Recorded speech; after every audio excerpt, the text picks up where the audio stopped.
Cool? Okay, so hello, period 8. This is third period, Tuesday, day before Wallops. If you are, I don't care. If you are going to miss this class because you are in 8th period, then this is the video of that. We are now putting the homework problems that are due Wednesday up on the board.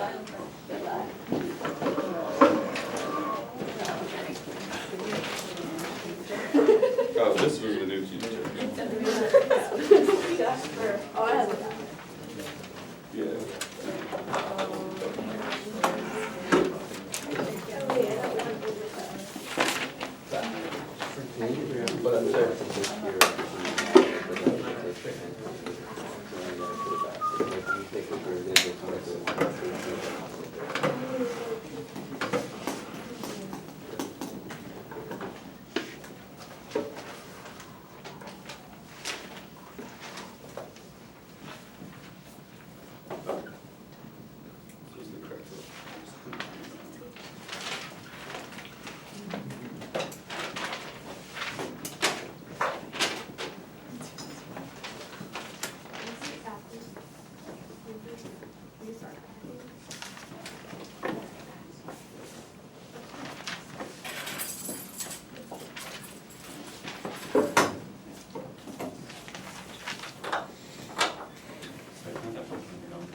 So you guys starting to feel like experts on this antidifferentiation stuff? Almost? Medium, not really. Not really.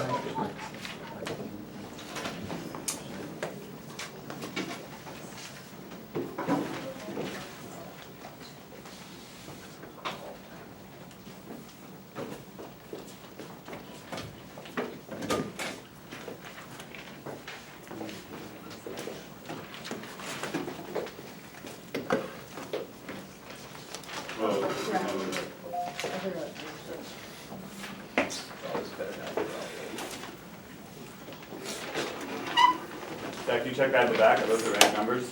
Yeah. I checked.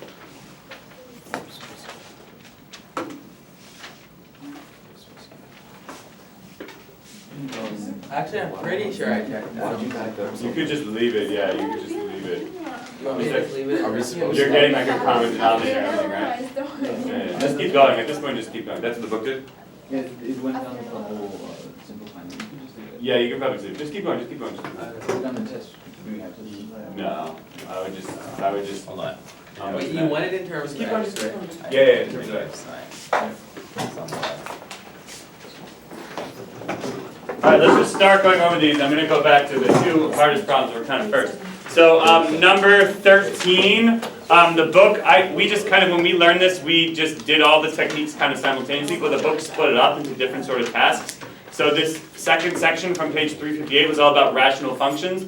And the basic gist is it's always going to turn into some kind of natural log situation and possibly some kind of inverse trig thing at the end. So here, for this first problem, number 13, the basic idea is whenever you have a rational function, the degree of the numerator is greater than the degree of the denominator, you do polynomial long division. And once you do polynomial long division, you can just split this up into 3 antiderivatives, x, 4, and 6 over x plus 1. So, and then you can just do them all separately, bam, bam, bam. 13 looks perfect. Check mark. 17, same kind of thing. Again, the degree of the numerator is greater than the degree of the denominator, so we do polynomial long division, and we end up with x squared minus 2 plus x over x squared plus 2. So, thank you. So if we let u be, let's see, yeah, this person did kind of a weird, sort of weird notation. But essentially, you split this up into 3 antiderivatives and you do them all separately. So this first guy becomes 1/3 x cubed, the second guy becomes negative 2x, and the third guy you do via a u substitution, then u be x squared plus 2. So du is 2x, and you need a 2 in there, put out a 1/2, and that is looking perfect. Any questions about that? Did you guys all get this answer? Okay, let's go back to, Arnold, you're done? I think I made a side mistake. Uh-oh. I'm looking for Okay, it. we'll find it in a minute. So let's go back to page 341. I thought these problems are kind of hard. If I gave most students this problem, antiderivative x squared root 1 minus x, you would probably just have no idea what to do. You could try all kinds of weird things and none of them seem to work. It doesn't seem to fit any pattern. The basic idea is, I don't like there to be complicated things under the square root because I can't do anything with them. I'm okay if this is complicated. So the general strategy seems to be, well, try something, and here the something is letting the thing under the radical be the u sub. Do they actually tell you what to make the u sub in this problem? Yeah. They said nothing under the. They just said try something, yeah. So if you let u be 1 minus x, then suddenly everything works out. What makes this problem kind of interesting is you let u be 1 minus x, so then dx is negative du, but then you can just solve for x. X is actually just 1 minus u. And then this becomes root u, and this becomes 1 minus u squared by you sort of do like a reverse substitution. And the negative came from the fact that dx is just negative du. So then what Zach does is he just multiplies this whole thing out, and he negative u squared minus plus 2u minus 1, and then now you can use exponent rules to distribute this whole thing through.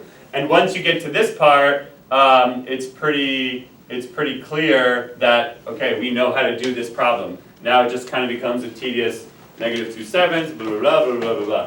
I think the book does it like this, but it's probably, I mean, if all you want is the answer, you could just basically just stop here and plug in 1 minus x for u, and then you would be done.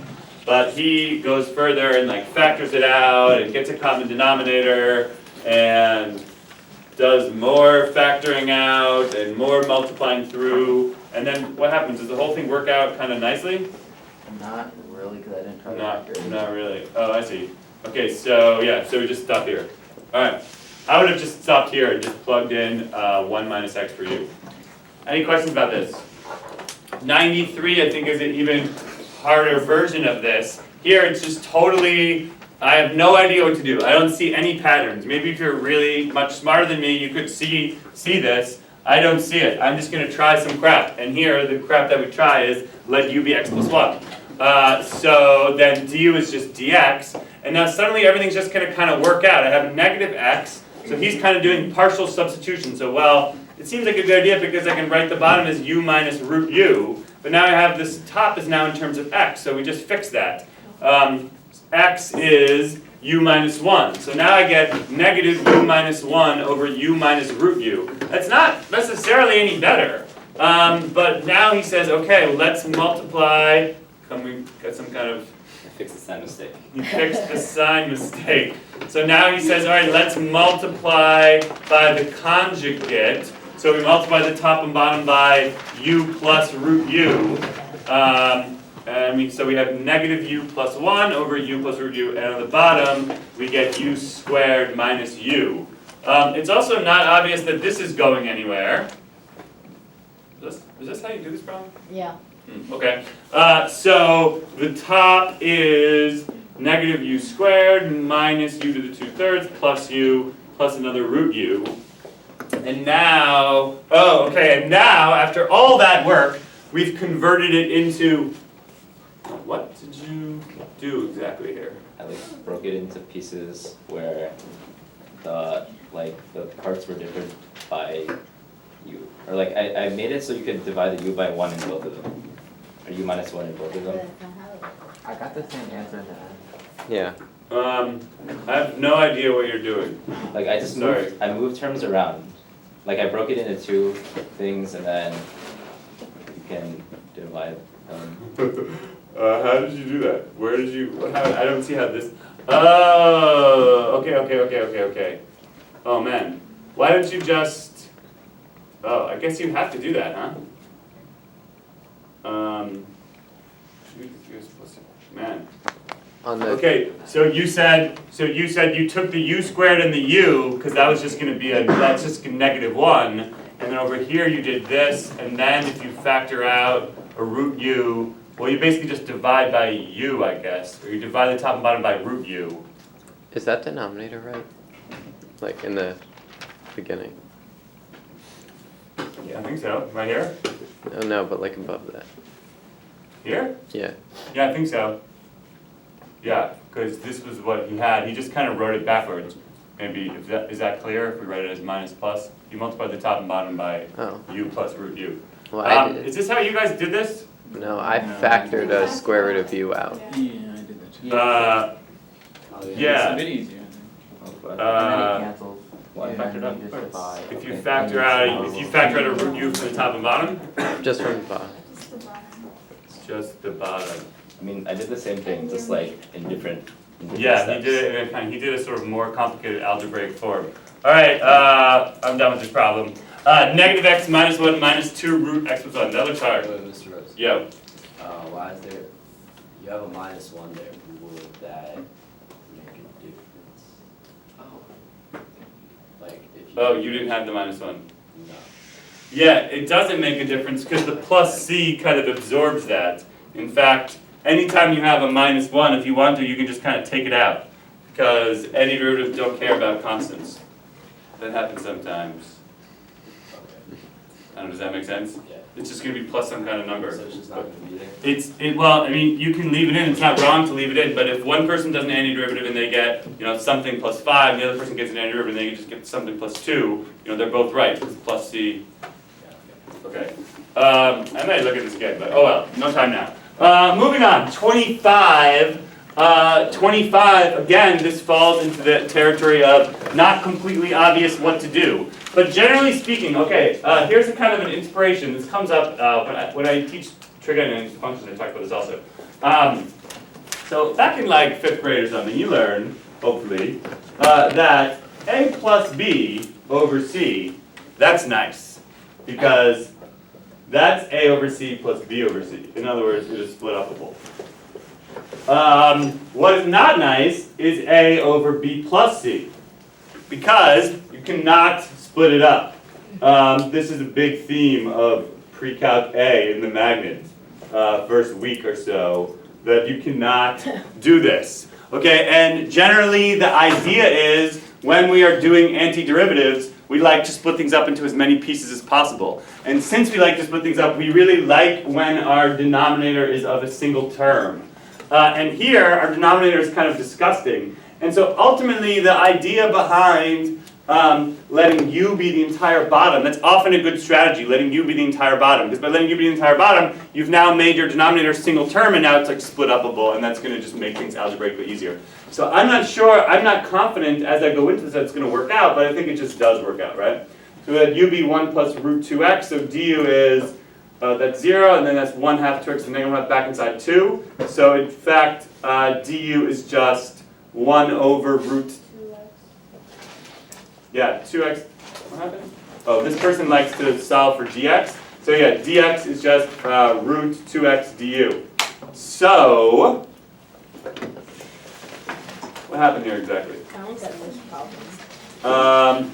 Okay, so. Oh, they use their equation that they add Yeah, to they- equals. I think this is okay. No, because the 2 cancels the 1/2. The 2 is the back inside from the 2 cancels 1/2. So we get like this. So I'll just rewrite this. So dx is root 2x du. Okay.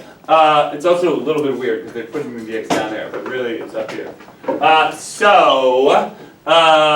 Then I think they kind of did a step in their head. Who did this problem? Okay, yeah, Bronte did a step in her head, but essentially now what we're going to do is we're going to replace everything with u's, right? So if dx is root 2x du, then the numerator becomes root 2x du, and the denominator is just a u. So that's kind of like a partial translation of this antiderivative from x's into u's. Now I have to finish the job, Well, it just so happens that if u is 1 plus root 2x, then root 2x is just u minus 1. So isn't that just u minus 1? Where'd the squared come from? I think it's wrong. I think this is wrong. Did you guys get this? This looks wrong. Someone back me up that this is wrong. That's right. Mine had L in one. Yeah, okay, good. But it's actually simpler than what you did. Do you see what I'm doing now? Yeah, if u is 1 plus root 2x, then root 2x is just u minus 1. So she did math and she found that dx was root 2x du, and so you can just do that substitution. So we just get this. So actually, to finish the translation from x's to u's, this becomes just u minus 1 over u du. Actually, not that hard. This is right, yeah? Okay, so this is really just, now splitting it up, it's just du minus du over u. So that is going to be just u minus ln u plus c. So final answer should be 1 plus root 2x minus ln of 1 plus root 2x plus c. Questions about that? Christian, good? Aaron, good? Okay, 37, also a little tricky. What happened here with 37? We let u be e to the negative x. It seems like a good idea. Du is then negative e to the negative x dx. So we, let's see, that's already what was there. So he puts in a negative, undoes the damage with a negative on the outside. So that becomes negative tan u du. This problem's not that hard. Now, I think this is the point in the book in which they teach you to find the antiderivative of tan, although we did that on the first day. So you can either memorize this or you can just do it over again, which is what this person does. They say, all right, well, tan u is just sine u over cosine u. Let w be cosine u, let dw is negative sine u. That negative is actually already there, so this is just a straight up dw over w problem. And so we get ln cosine u, which is really ln cosine u to the negative x plus c. Cool? Looks good to me. All right, let's go over more of these. 41 was a kind of differential equation problem.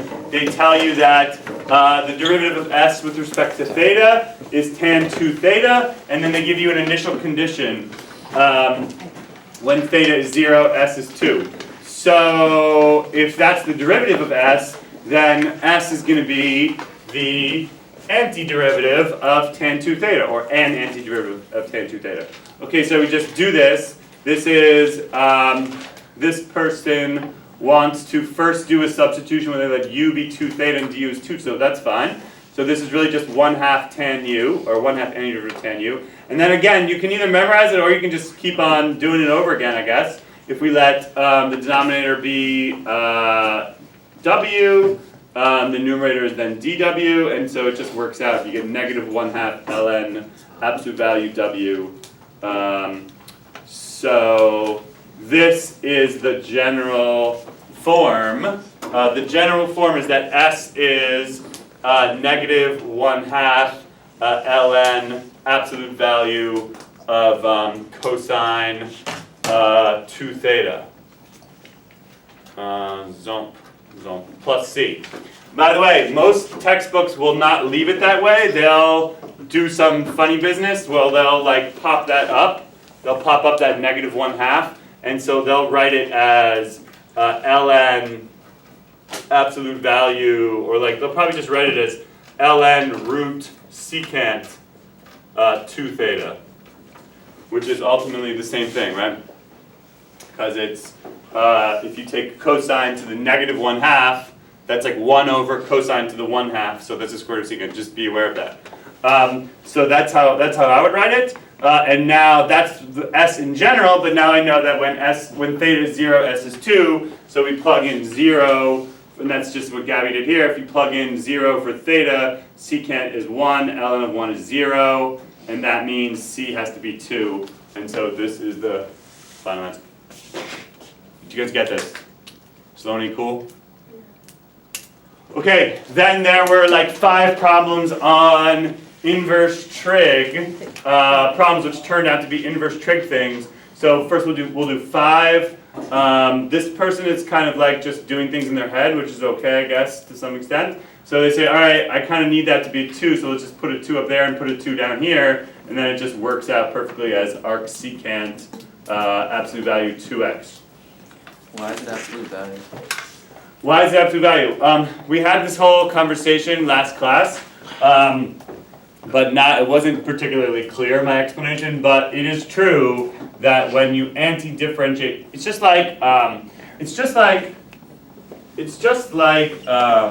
with natural log, the derivative of the natural log of the absolute value of x is 1 over x. And the explanation for that involves splitting it up into cases and doing the chain rule, and it turns out that the negatives like cancel and then you end up back with the same thing. Do you guys have some vague memory of this? Okay, so since that's true, the nice thing about these two functions is that the domain of this function is all real numbers except 0, and the domain of this function is also all real numbers except 0. So therefore, since that's true, we say, okay, well then the antiderivative of dx, the antiderivative of 1 over x dx is ln absolute value x plus c. With arc secant, it's the same thing. If you take the derivative of arc secant of absolute value x, again, you split up into cases, and the negatives end up canceling, and you just do get 1 over x root x squared minus 1. Now with, let's see, so therefore, since that's true, then we say that the antiderivative of x root x squared minus 1 dx is arc secant. Absolute value x plus c. Otherwise, because the rule that we learned last quarter was that the derivative of, the rule we learned last quarter was that the derivative of arc secant x is 1 over absolute value x root x squared minus 1. But what this sort of says is that I don't need that absolute value there because, it's kind of a weak explanation, but this is just the reality. It's kind of boring. All right, more. 13. Let's see. This person is kind of experienced and is already seeing this as an arctan. So they factor out the 4, and this is e to the 2x over 4, 1 plus e to the 4x over 4. And then if we just take that 1/4 out, this becomes e to the 2x over 1 plus e to the, you have to recognize that e to the 2x squared is e to the 4x, and so this is correct. And then basically, okay, they're skipping a lot of steps, but ultimately what happens is you're letting u be, I'm not even sure is this right? I think you're missing something. Who did this problem? I think you're trying to do all the substitutions in your head. I highly discourage that. That's right. That's right. Is that right? Yeah. Okay, so what are we doing? We're letting u be, we're letting u be e to the 2x over 2. So du is, it cancels. It's going to be 1/2 e to the 2x back inside 2. So in this case, it does work. Du is just e to the 2x dx. But I think it's safer to then actually just do the substitution. This changes to 1/4, 1/4, there's a dx here, du over u squared plus 1. And then that turns out to be right. But I don't know, were you doing all that in your head? That making sure that these canceled, or were you just hoping for the best? Maybe a little bit of both. Yeah, okay. I think it's always, I don't know, everyone does this a little bit differently, but I think going all the way back down to this, I know that's arctan, versus trying to just do all the constants in your head. All right, 3 more. 19. X plus 5 over, is that a negative in there? Is that a negative? Or that's just someone's fancy square root time. Aaron. Okay, x plus 5 over root 9 minus x minus 3 squared. So what is going on? This person realizes that if we split this up into x minus 3 and an 8, I actually would do this problem differently, but if this person just kind of saw it in advance, that all right, if I want that to be an x minus 3, because then that will be the back-hand side of letting u be this bottom. So they say, all right, now let's do these two pieces individually. Let's let u be x minus 3 squared, then du is 2x minus 3. So we put a 2 in there and undo the damage with a 1/2. And then there's also a negative, right? I think. U is x minus. Where did the negative come from? Is this just an equal sign? I don't know what that dot is, so I'm going to erase it. So then, yeah, so then this is 9 minus u squared to the negative 1/2. So we get, why is there a negative? I don't see why there should be a negative. You? Oh, yeah, finally then, no, still not. Why is there a negative there? Makes it more exciting. That's not a reason. And then, it's getting complicated. More mystery. And then over here, they write it as 1, you factor out a 9, and there's a 3, and then use negative. Why is it negative 1/3 again? Wait, that's not the right answer. Is that the right answer? Wait, zeros. No. I mean, that should be Yeah, applied. it should That's be not, plus. that's not the right answer. Yeah. Sorry. Oh, No, from the no, beginning, they wrote x minus. It should be negative. It should be plus 8. Yeah. Can I do this problem over again? I think I just have an easier way that doesn't involve this sort of weird anticipation of splitting things up. I mean, how'd you guys do on this problem? Not great. Okay, let me just talk about this for a minute. So this is x plus 5 over root 9 minus x minus 3 squared dx. Okay, so this problem looks hard. For me, I'm just going to do an immediate substitution because I want this x minus 3 to be a u. That just seems so much easier. So let u be x minus 3. Let's just get that out of there. Then du is just dx. And now I feel like things are just going to be better now for me. If u is x minus 3, then x is just u plus 3. So then this immediately converts into the very happy looking u plus 8 over root 9 minus u squared. And then I'm just very happy with that because it's very much simpler.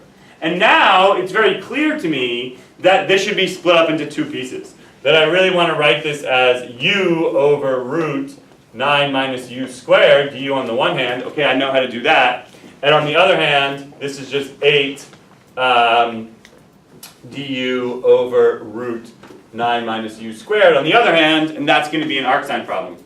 Does that help? I think it helps doing it this way. So now here, I'm just going to do a little substitution. Let w be 9 minus u squared, and then dw is negative 2u du. And I need a negative 2 in here, so I put in a negative 2, undo the damage of the negative 1/2. And so this is just negative 1/2, negative 1/2 dw over root w. So really that's negative 1/2, w to the negative 1/2 dw, and so we get up to the 1/2. So that becomes a 2, so that's why I get negative root w, that's it. So for the first half of the problem, I end up with negative root 9 minus u squared, which I think is right. And then the second half of the problem is an arcsign situation, and so now I just go about that business. So now I factor out the 9, and that's 1 minus u squared over 9. Take the 9 out, so this becomes an 8/3 du over root 1 minus u over 3 squared. Now I see, okay, let w be u over 3. dw is 1/3 du. I need a 1/3 in there, so I put in the 1/3 and I undo the damage with a 3. So those 3's are going to cancel. And then this is 8 antiderivative dw over root 1 minus w squared. So this is going to be just 8 arc sine w. This is a hard problem. So my final answer is, or I guess this turns into 8 arc sine u over 3. So my final answer is negative root 9 minus x minus 3 squared plus 8 arc sine x minus 3 over 3 plus c. That's almost what Michael had. I think you had made like one sign error somewhere. But I think this is just much simpler. I don't know. How do you guys feel about this? Or has anyone even got this problem? If you can do this problem, you kind of can like do anything. All right. Couple more. 33 was a kind of arctan problem, right? I think.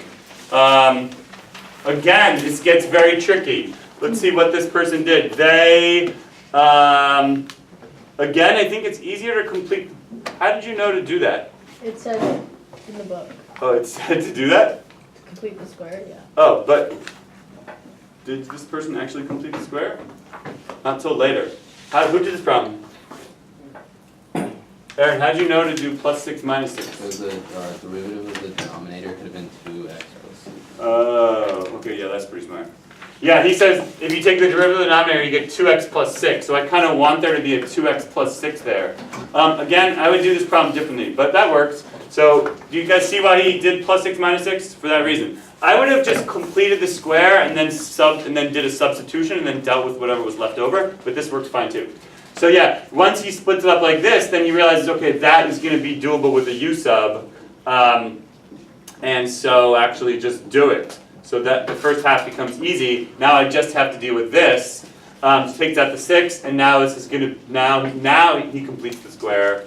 So that is good. And now again, there's this 4 here, which is kind of a drag. So I have to factor out the 4. That becomes that. Take the 4 out.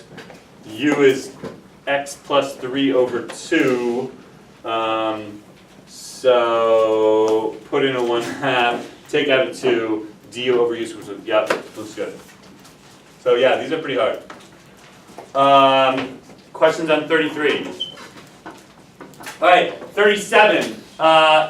X plus 2 over root negative x squared minus 4x. So this, we did a problem like this in class yesterday. If you let, well, let's see. What happened here? Oh, this was a trick. This problem was a trick. I fell for the trick for a second. It appears as if you should have to complete the square and do some kind of annoying arcsine thing. But actually, this problem is trying to get you to realize that, hey, you should always first check. Maybe everything just works out fine. And in this case, it does. If you just let u be negative x squared minus 4x, then du is just negative 2x.